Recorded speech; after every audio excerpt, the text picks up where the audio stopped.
Hi, welcome back. I'm Sharon. I'm Mark, and We we are are Ponderosa Ponderosa Garden Garden Adventures. Adventures. Thanks for watching. Today we are coming from Zone 10, a quick update. We've been reclassified from Zone 10B to Zone 10A. Not too many differences, just slightly shorter growing season and better result from cool weather crops. But today's a perfect example of a Zone 10 day in winter. We started out at 40 and we're getting close to 80 here in the middle of the day. So we like to get stuff in the ground and grow stuff throughout the winter. Right, so we're going to take you along today. Mark planted up Corfu and I planted up Provence, and we're going to tell you about that in our clips coming up. I'll begin by planting some peas. Today I'm planting a variety called Sugar Daddy, and I'm going to make an impression with the dibber. Make a hole for each pea and just put one pea into each hole, and then cover it with about an inch of soil and let them go. And then come back 2 weeks later and I see that I've got some seedlings coming up. So I decided to do some succession planting and plant some more peas next to these. But first I'm going to have to clear some space. So sadly I'm going to have to remove this red ghost pepper that has been doing very well. But I just have so many peppers, I really don't need any more. So I'm just going to do away with that. And then I'm going to make some room for some broccoli by cutting some of this Italian oregano.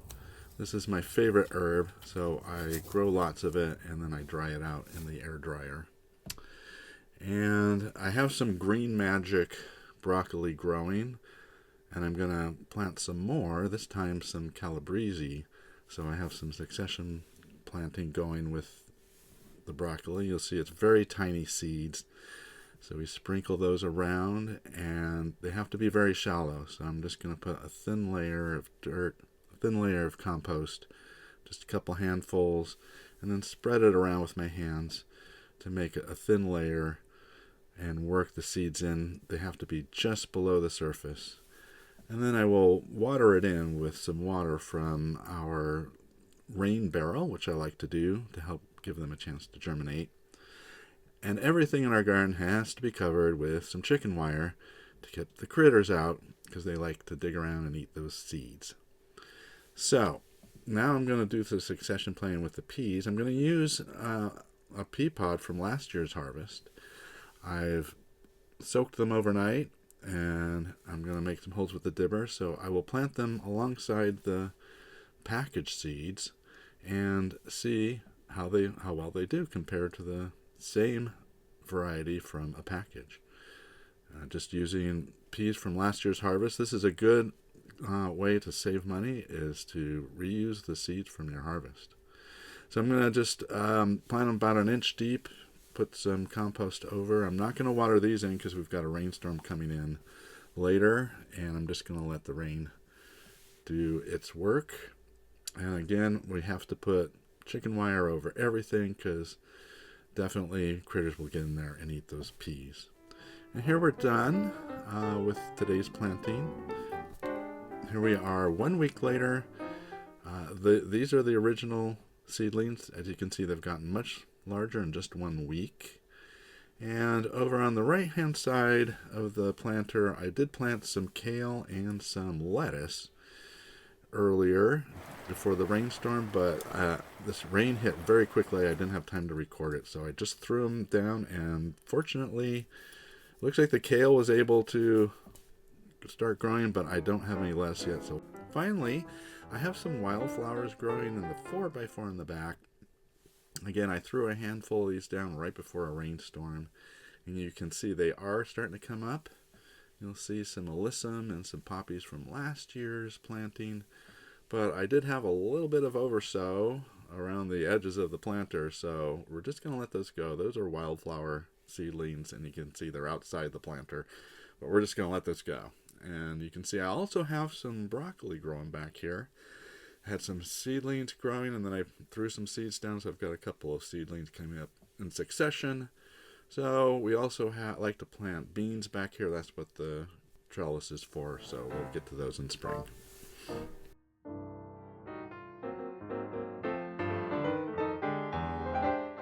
I am out today in my backyard. I have cleared out the tomato monster, my Juliette tomato from my Provence kitchen garden.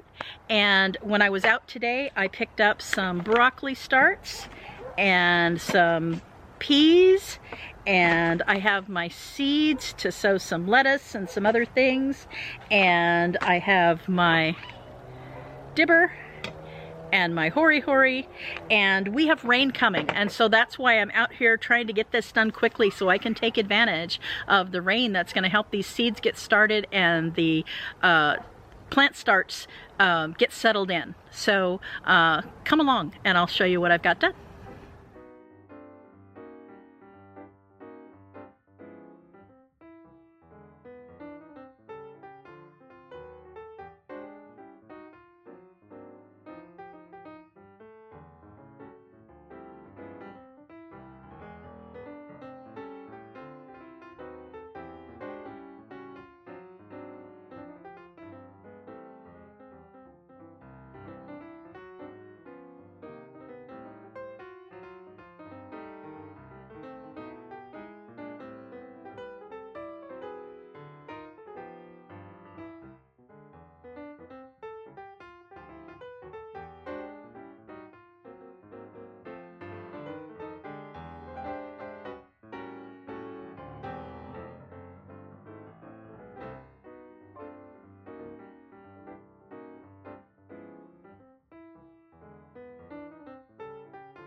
So we got 3 peas planted, 3 broccoli, some varieties of lettuce. I got some Paris romaine and some marble Four Seasons from San Diego Seed Company, so I'm excited to see how those do. Some arugula and some kale. So I'm excited to see how this turns out. All right, well, thankfully we did get these in before the rain came. It was starting to sprinkle. I was getting a little worried, but I was able to get everything in. I'm really happy to have some cool season plants going in here. I let that Juliet tomato go as long as I could, and it's going to be really exciting to see the lettuce and the peas and the broccoli and some arugula and some kale and just a whole array of greens and cool weather crops. So I hope you have a chance to take advantage when the rain is coming and get some seeds in the ground and just see what happens. So like, share, subscribe. Join us again here on Ponderosa Garden Adventures. Thanks for watching, and leave a comment below if you're planting anything this winter. See you next time. It's fine. Perfect.